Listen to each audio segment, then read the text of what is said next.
Today on Nico's Kitchen. These are really nostalgic for me. I made these as a little boy and I tell you what, they're still good today. We're making my raspberry and coconut slice. So for our raspberry coconut slice, firstly, just into a large bowl, I'm going to be adding in some melted butter. To that, I'm going to be adding in some caster sugar as well. Now, just using a whisk, we're going to give this a good mix around.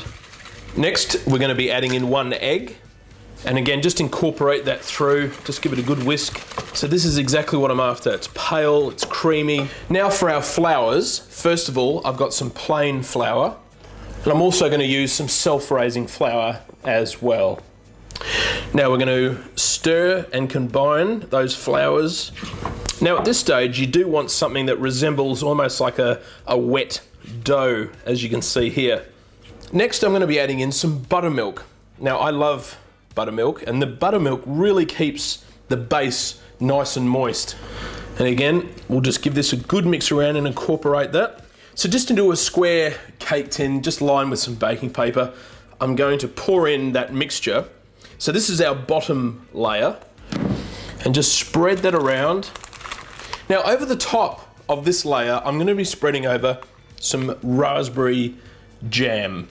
Now, if you don't like raspberry jam, you can change this up with strawberry, apricot, plum. It's completely up to you, but this is a really classic flavour. And just spread that out to the edges as well over the top. So that's our first 2 layers done. Now just put this aside. For the final topping, into a bowl, add eggs, sugar, desiccated and shredded coconut, and mix well. Pour over the raspberry layer and smooth out. Sprinkle some added shredded coconut over the top, and now place into a preheated oven at 180 degrees Celsius for 30 to 35 minutes. Leave to cool and slice. And now, let's get stuck into this bad boy.